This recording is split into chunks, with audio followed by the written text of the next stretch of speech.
La rade de Cherbourg compte en tout 8 forts, dont 5 situés en mer. Le fort de Chavagnac, qui appartient à un particulier, le fort de l'île Pelée, propriété des ports de Normandie, et enfin le fort central de l'Est et de l'Ouest, détenu aujourd'hui toujours par le ministère de la Défense, la Marine nationale. Cherbourg reste un bastion secret défense entouré de mystères et d'interdits. Mais aujourd'hui, nous, on a envie d'en savoir plus, alors on y a accès.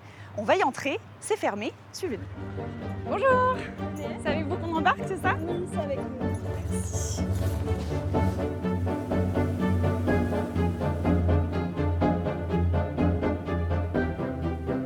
Alors Françoise Winkin, vous êtes adjoint au service historique de la Défense. En quelle année a été construit ce fort central qui n'a d'ailleurs pas toujours porté ce nom-là? Alors, effectivement, il a été prénommé Fort Napoléon, après Fort Dauphin, et après on l'a appelé Fort Central, pour simplifier les choses. À partir de 1851, on va avoir une base qui va être construite par les travaux maritimes, et on va pouvoir ériger par le génie le fort. Donc, en 1858, lors de la visite de Napoléon III, il était quasiment fini. On va voir à l'intérieur? Oui.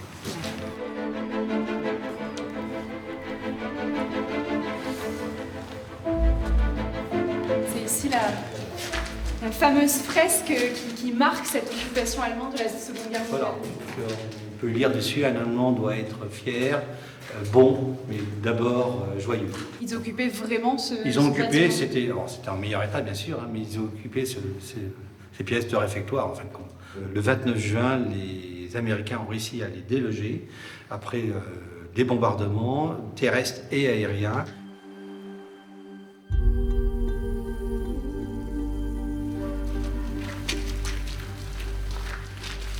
Bon là c'est un peu dur à imaginer comme ça, mais on est dans un ancien logement. Voilà, c'est des chambrées. On peut retrouver sur les murs des crochets, des hamacs. Et ils vivaient à combien ici à peu près? Alors c'est une soixantaine de personnes qui pouvaient loger sur cette partie-là. Au total, il y avait 370 personnes sur le fort, dont 8 officiers, donc qui eux avaient des chambres.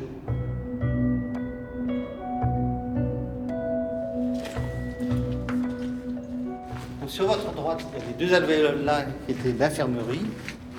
Ici, on a les locaux disciplinaires.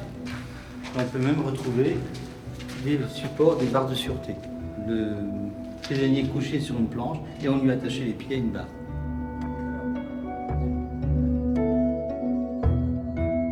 Donc là, François, on est sur la partie haute du fort. On le voit, c'est assez exposé aux éléments extérieurs. D'ailleurs, en 1808, il y a eu cette fameuse tempête qui a fait plus de 200 morts, c'est ça? Tout à fait. Le 12 février, à cet emplacement-là, il y avait une batterie, enfin, une île factice qui avait été installée par Cachin à la demande de Napoléon Ier. Et lors d'une tempête, 234 personnes sont tombées à la mer, emportées. Et il n'y en a que 60 personnes qui ont été sauvées par le chevalier Trigan.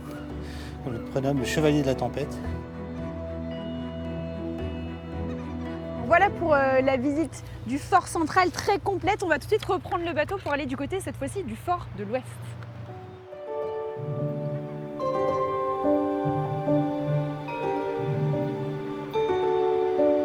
Alors Julie, vous êtes ingénieure civile de la Défense. On se trouve devant ce fort de l'Ouest qui est vraiment du coup à l'extrémité ouest de la rade, c'est ça?